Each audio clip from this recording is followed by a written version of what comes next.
Si je vous parle du paysan, à quoi pensez-vous? Une personne en sabot, chapeau de paille avec une fourche? Ou quelqu'un d'un peu bourru mais proche de la nature et des animaux? Pourquoi pas? Quand même, si je vous demande de réfléchir de façon un petit peu plus contemporaine, qu'est-ce qui vous vient? Des tracteurs, parfois énormes, des champs à perte de vue, des tonnes de nourriture, de la chimie peut-être, ou des usines agroalimentaires? C'est probable. Néanmoins, est-ce que le terme paysan est vraiment adapté dans ce cas-là? Pas sûr.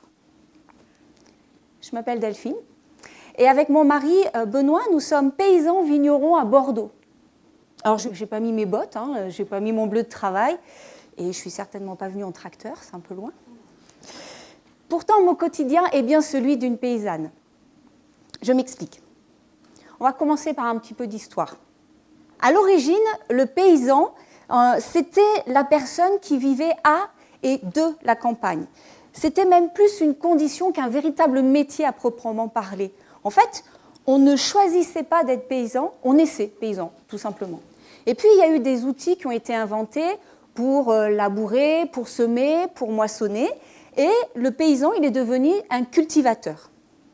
Avec l'apparition de l'agronomie, on a eu accès à des nouvelles connaissances et des nouvelles techniques. Et du coup, le cultivateur, il est devenu un agriculteur.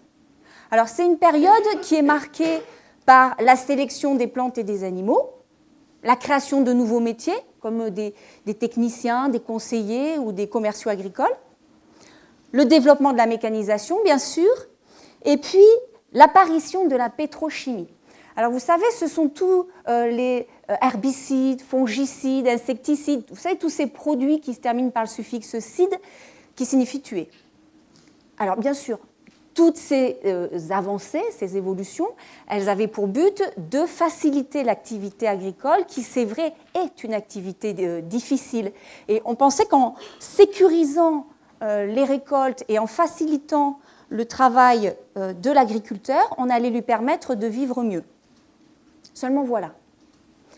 Du paysan qui faisait avec le vivant, eh bien, on a glissé vers l'agriculteur qui sélectionne, donc qui perd de la diversité, et puis qui utilise des produits qui tuent.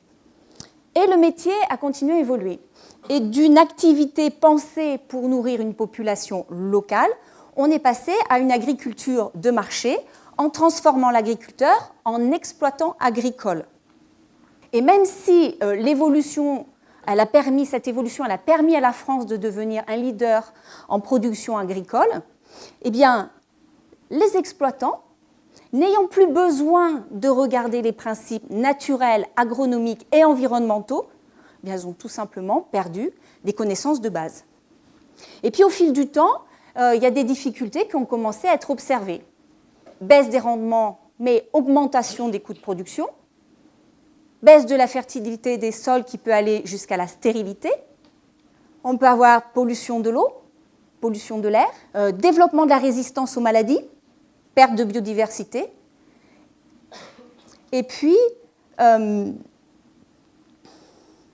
j'ai un trou. J'ai un souffleur devant. Alors, qu'est-ce qu'il faut faire? Alors, qu'est-ce qu'il faut faire?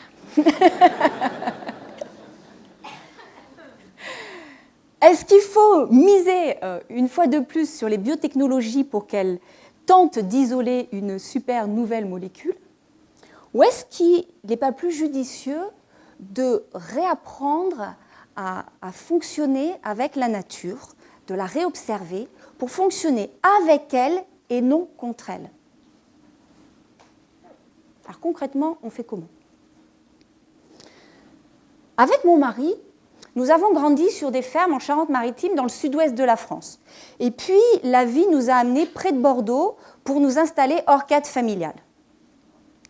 Alors, s'installer, ça veut dire démarrer son activité, mais hors cadre familial, ça signifie que nous n'avons pas hérité l'activité de nos parents, mais que nous l'avons créée. Et puis, nous avons planté 8 hectares de vignes. Alors, ça représente un terrain de 80 000 m² quand même. Et même si ça reste une petite surface pour la région bordelaise, il a quand même fallu 48 000 plants de vignes, 48 000 trous, 48 000 piquets et 48 000 gestes de plantation pour faire naître le vignoble. Du travail quand même. Hein. Et puis Benoît, ayant grandi sur une ferme en agriculture biologique, eh bien on a choisi ce même mode de production qui est respectueux des hommes, de la nature, de l'air, de l'eau, de tout ce qui vit.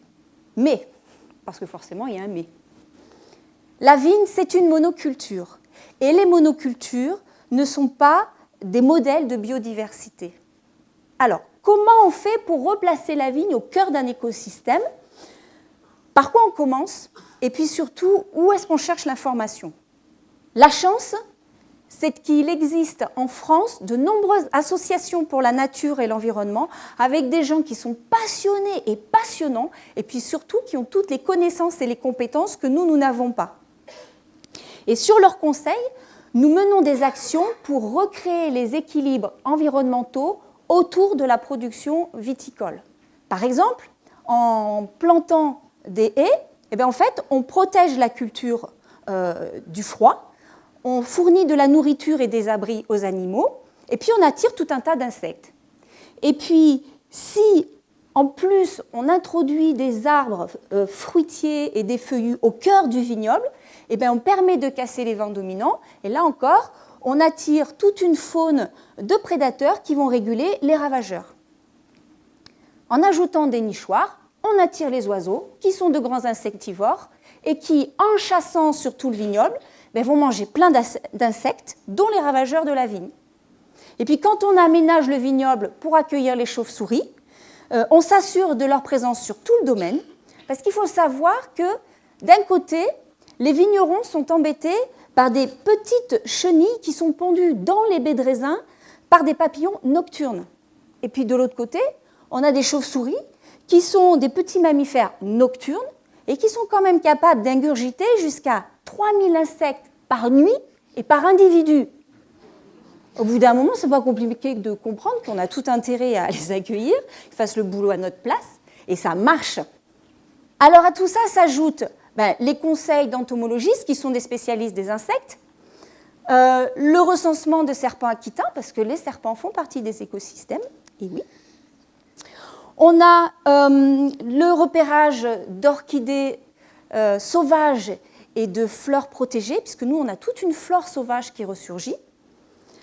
Le fauchage tardif pour laisser les plantes aller jusqu'à la fin de leur cycle, c'est-à-dire devenir à graines pour pouvoir se ressemer naturellement.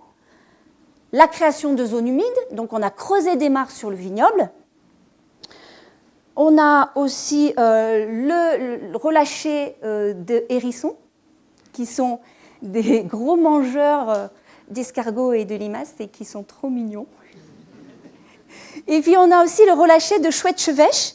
Alors c'est le plus petit rapace de France, la chouette chevêche, mais c'est un gros mangeur d'insectes et puis de petits rongeurs, parce qu'en campagne on a plein de petits mulots et de petites musaraignes, vous savez, les petites souris des champs. Et du coup, on est devenu sujet pour 2 études.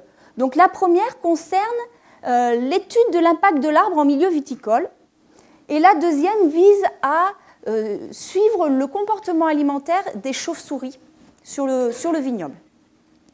Et comme on a la chance de faire partie d'une dynamique où on apprend énormément, nous on s'est dit qu'à notre tour, il fallait transmettre.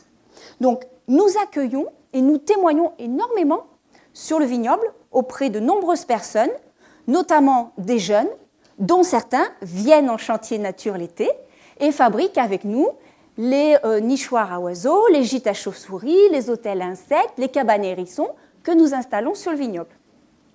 Bon, quand même, ça commence à donner du sens au monde paysan, non ? Ouais. Enfin, il me semble. Mais en fait, on peut aller encore plus loin. Alors, comment ? Je viens de vous expliquer comment créer un écosystème en production agricole, c'est-à-dire comment créer une harmonie entre une culture et son environnement, son territoire. Mais est-ce qu'il n'est pas possible de créer un écosystème au niveau du fonctionnement paysan, c'est-à-dire une harmonie entre les hommes et leur façon de travailler entre eux. Imaginez un lieu où le vigneron et le maraîcher travaillent main dans la main, partageant leur matériel, leurs terres. Imaginez un lieu où le vigneron partage ses pompes et ses tuyaux de vinification avec le brasseur. Imaginez un lieu où le monte-charge il va servir le mardi pour des palettes de vin, le mercredi pour des cagettes de légumes, et puis le jeudi pour des caisses de bière. Un lieu où les pommes de terre, les oignons et les betteraves poussent au milieu des rangs de vignes, comme à l'époque des Gallo-Romains. Un lieu où les arbres fruitiers côtoient des pieds de raisin, apportant les bénéfices de l'agroforesterie aux vignerons, et puis, par leur production, complétant les paniers du maraîcher. Un lieu où les végétaux ne sont plus concurrents, mais complémentaires.